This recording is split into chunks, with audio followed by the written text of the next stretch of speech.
Hello అండి. ప్రతి స్త్రీకి ఉదయం లేస్తే సాయంత్రం దాకా కొన్ని కిచెన్ టిప్స్, క్లీనింగ్ టిప్స్ అయితే కావాలని అలాంటి టిప్స్ అయితే వీడియోలో చూస్తాం రండి. ప్రతి స్త్రీ అయితే వీడియో అయితే స్లిప్ చేయకండి రండి. ఇప్పుడైతే వీడియోకి వెళ్తాం. ఫస్ట్ టిప్స్ అయితే చూస్తాం. టిప్ 1, ఉల్లిపాయలు అయితే మనం ఎక్కువగా తీసుకొస్తాము. ఇప్పుడైతే రేట్ తక్కువనే ఎక్కువగా తీసుకొస్తాం. దాన్ని అది ఎక్కువ రోజులు నిల్వ ఉండాలైతే ఇలా చేయండి. ఇప్పుడు ఒక బౌల్ అయితే తీసుకోండి. బౌల్ తీసుకున్న తర్వాత ప్లాస్టిక్, స్టీల్ అనే ఏదైనా తీసుకోండి. తీసుకున్న తర్వాత న్యూస్ పేపర్ ఉంటే వేసుకోండి, లేకపోతే పిల్లల నోట్బుక్ పేపర్ అనే ఇలా వేసుకోండి. అడుగు బాగా ఇలా వేసుకొని ఉల్లిపాయలు అయితే పైన పొట్టు అయితే ఇలా క్లీన్ చేసి వేసుకోండి. రేటు తక్కువగా ఉన్నప్పుడు ఎక్కువగా తీసుకొస్తాం దాన్ని. అది ఒక్కొక్కసారి కుళ్ళిపోతుంది. కుళ్ళిపోకుండా ఉండాలైతే ఇలా చేయండి. ఇప్పుడు పైన పొట్టు అయితే క్లీన్ చేసి అయితే ఇలా వేసుకొని చూడండి. ఇలా పైన పొట్టు అయితే క్లీన్ చేసి వేసుకోండి. తర్వాత న్యూస్ పేపర్ ఉంటే తీసుకొని చిన్న చిన్న బాల సైజుల్లాగా వేసుకొని చూడండి. చేతిలో ఇలా అనుకొని నేను ఎలా చూపిస్తున్నానో అలా అయితే వేసుకోండి. పిల్లల నోట్బుక్ పేపర్ ఉంటే వేసుకోండి, లేకపోతే న్యూస్ పేపర్ ఉంటే ఇలా వేసుకోండి. నేను ఎలా చూపిస్తున్నానో అయితే ఇలా వేసుకోండి. ఇలా వేసుకుంటే ఒక 5 months 6 months ఉల్లిపాయలు అయితే కుళ్ళిపోకుండా ఎక్కువ రోజులు అయితే నిల్వ ఉంటుంది, ఫ్రెష్గా ఉంటుంది. మీరు ఒకసారి ట్రై చేసి చూడండి. ఇప్పుడైతే ఇలా వేసుకోండి చూడండి. ఇలా వేసుకోండి, ఎక్కువ రోజులు నిల్వ ఉంటుంది. మీకైతే టిప్స్ అయితే నచ్చితే లైక్ చేసుకోండి. మరో టిప్స్ అయితే చూస్తాం రండి. టిప్ 2 అయితే చూస్తాం రండి. కొత్తిమీర తీసుకొస్తాం దాన్ని, అది ఎక్కువ రోజులు నిల్వ ఉండాలైతే ఇలా చేయండి. ఇదైతే ఒక 2 రోజులు అయితే తీసుకొచ్చి నేను క్లీన్ చేయకుండా అలానే ఫ్రిడ్జ్లో పెట్టినాను. చూడండి ఎల్లోయిస్గా అయిపోయింది. చూడండి ఇలా అయితే క్లీన్ చేసుకోండి, ఎక్కువ రోజులు అయితే నిల్వ ఉంటుంది. ఇప్పుడు కొత్తిమీరకు అయితే ఇలా తీసుకొని ఎలా చూపిస్తున్నానో అయితే ఇలా తీసుకొని అయితే క్లీన్ చేసుకోండి. దాంట్లో అయితే ఎల్లోయిస్గా ఉంటుందని అదైతే క్లీన్ చేసుకోండి. ఇలా అయితే క్లీన్ చేసుకోండి. చూడండి ఎక్కువ గలీజ్గా ఉండి ఇదైతే క్లీన్ చేసుకోండి. ఎల్లో కలర్గా ఉంటుందని ఆ ఆకు అయితే ఇలా క్లీన్ చేసుకోండి. చూడండి ఇప్పుడైతే ఇలా క్లీన్ చేసుకున్నాను. ఎంత ఎల్లోస్గా ఉంది, ఎంత డస్ట్ ఉందో చూడండి, ఎంత గలీజ్ ఉందో. ఇప్పుడు ఇంత గలీజ్ ఉంది. ఇదైతే పక్కన పెట్టండి. పక్కన పెట్టిన తర్వాత ఇదైతే ఒక చాక తీసుకోండి. చూడండి చాక తీసుకొని ఇలా అయితే కట్ చేసుకోండి. ఎల్లోయిస్గా ఉండేదంతా తీసిడండి. ఇలా కట్ చేసుకొని చూడండి. ఇలా అయితే కట్ చేసుకోండి. ఇలా కట్ చేసుకున్న తర్వాత ఒక బాక్స్ ఉంటే తీసుకోండి, లేకపోతే పేపర్ ఉంటే తీసుకోండి. ఇలా పేపర్ అయితే ప్లాస్టిక్ పేపర్ ఉంటుందని ఆ పేపర్ అయితే తీసుకోండి. పేపర్ తీసుకున్న తర్వాత పేపర్లో పెట్టుకొని ముడి వేసుకోండి. ఇలా పెట్టుకుంటే ఎక్కువ రోజులు అయితే ఒక 10 రోజులు ఫ్రెష్గా ఉంటుంది. ఒక 10 రోజులు 20 రోజులు అయితే ఫ్రెష్గా ఉంటుంది. ఇలా చేసి చూడండి, కుళ్ళిపోకుండా ఎక్కువ రోజులు అయితే నిల్వ ఉంటుంది. ఈ టిప్స్ అయితే నచ్చితే లైక్ చేసుకోండి. మరో టిప్స్ అయితే చూస్తాం రండి. టిప్ 3 అయితే చూస్తాం రండి.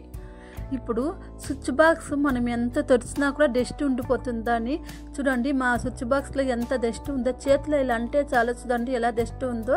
ఈ స్విచ్ బాక్స్ ఎలా క్లీనింగో వీడియోలో చూస్తాం రండి. ఒక 2 నిమిషాలు ఉంటే చాలు స్విచ్ బాక్స్ అయితే క్లీన్ అయిపోతుంది.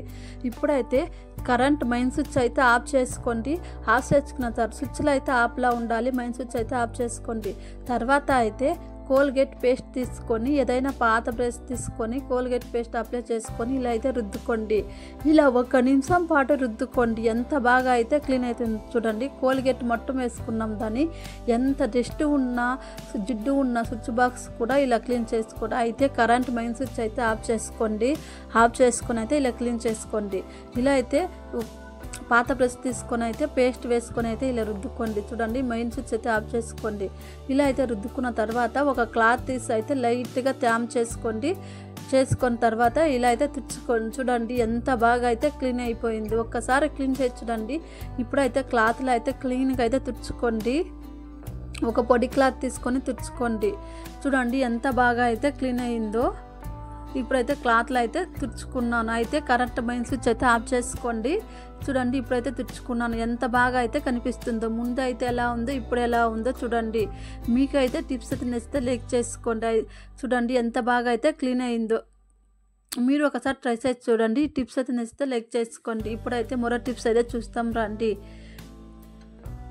ఇప్పుడు టిప్ 4 అయితే చూస్తాం రండి.